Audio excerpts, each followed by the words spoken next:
posachedwapa tikupasirani zimene ayankhula azitumiki ena a Mulungu amene anamva kuti Zulu kunachitika press briefing ya anthu ena kapena kuti akuluakulu ena a mipingo, ndipo iwo ataona zimenezi aona kuti zalakwika ndi abwerabwera ndi kuyankhulanso kunena kuti zimene apanga anthu ena akuti ndi a mipingo yosiyanasiyana alakwisa wazuzula Bishop Akatolika a Msusa.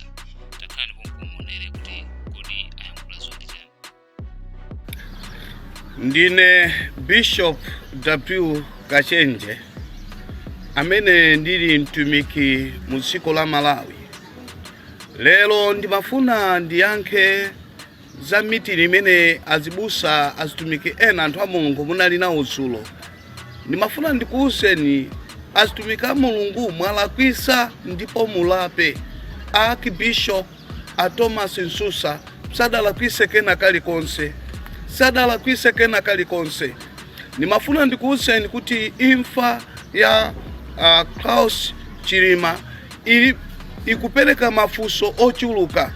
Chifukwa itachitika ngozi imene icha tidalandira malipoti osiyana. Lero malipoti amene aperekedwa akupitilira 7 koma ndi osiyana. Amalawi alibe mayankho, alibe yankho logwirika pa ngozi imene icha. Komanso muzikumbukira kuti kodi mukadakhala mulino zikadachitikira abale anu, bwezi mukumva bwanji?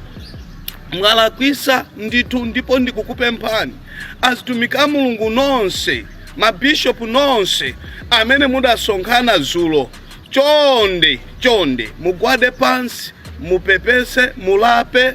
Mulungu akukhululukeni. Mwalakwisa ndithu, mwalakwisa.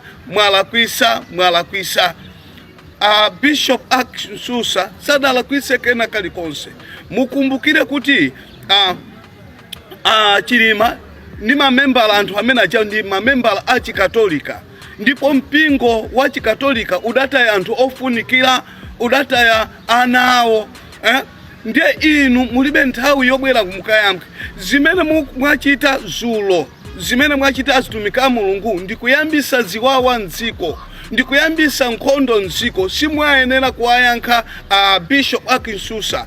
Mwalakwisa ndithu, mabishopu anzanga mwalakwisa, ndipo ndikukupemphani kwina kulikonse mukamva uthenga wangawo mugwade pansi, mulape, ndipo ngati muli nawo namba ya Bishop Nsusa muwayimbire, mwapepese, chifukwa mwalakwisa.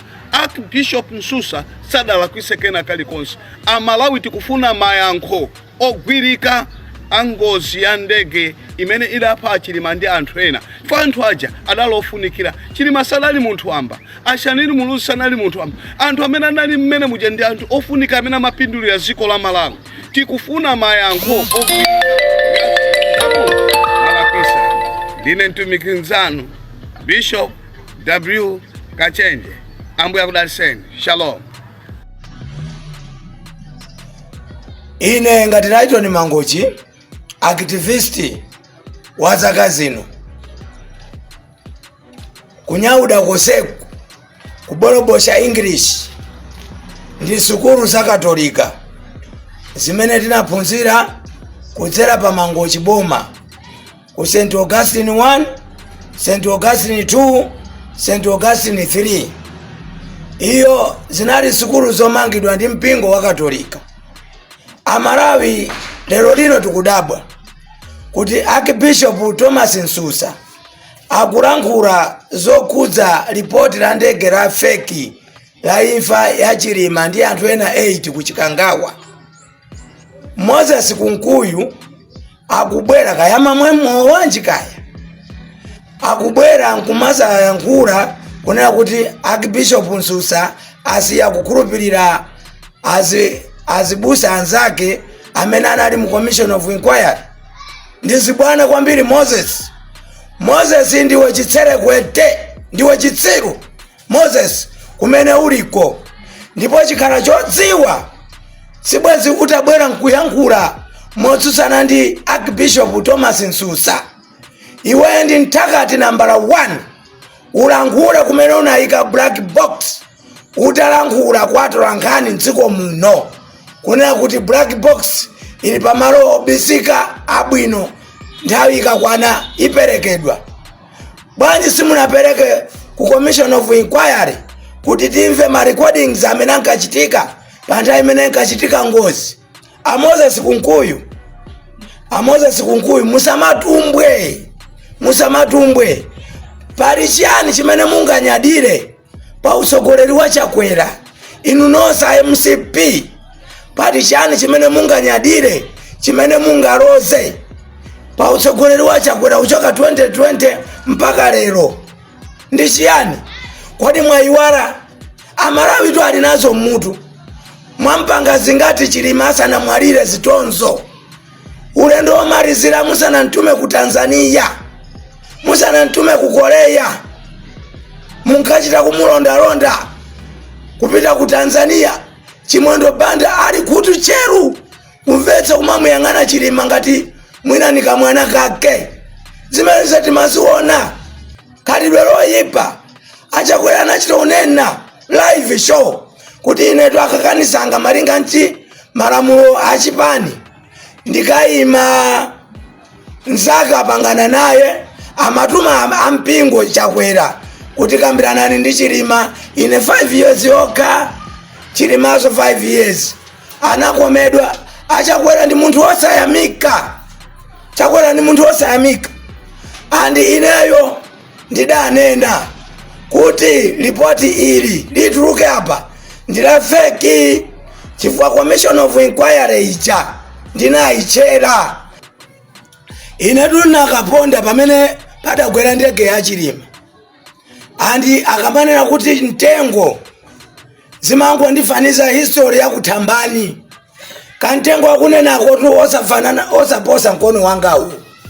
Kantengo kongochita kuchoredwa chifukwa chindege chichani makeji ambiri. Chilima payekha ndi anthu aja anali makeji ambiri. Force of gravity inakakhala yoopsa pamene paja tinaponda pa chidotidoti. Amalawi nthawi zina kuyankhula zinthu zoona ndi chilungamo. Ino amene mapangisa press briefing lero zitsiru mukuzicha ndinu amipingo ino. Mpingo wanji wopanda introduction ndikuthokoza iwe Mtolankhani unafusa fuso kuti ni mpingo wanji kuchita manage ukaitanisa press briefing ndikulankhula malo aja ndi hotelo ndalama zambirimbiri awapasani ndani ndalamba zachoka kwa ndani athakata amenewa. Palibe tuchonyadira MCP, palibe. Muone even background patangotuluka ripoti lija anthu asiya kuvala uniform za MCP akuchita manyazi amakuwida amaendo wa uyo ndi maina aja madziwa. Amalawi ino Archbishop Nsusa musanjenjemere wina aliyese, lankhulani kuzoona. Komanso Bishop Martin Ntumbuka ndimakunyadirani kwambiri mukamayankhula mupitirize kunena chilungamo. Bishop Ntumbuka pitirizani kuti yankhula chilungamo mmachalichi, lalikirani anthu zoona zake. Chakwera ndi wolephera. Ntchito zambiri zimene ankachita Akatolika, masukulu, zipatala, Kamuzu Banda anapangira. Kamuzu Banda mukati mufufuze mu history sana mange masukulu okwana wose awa ndi Akatolika. Chitukuko chimayamba ndi Katolika. Amalawi musa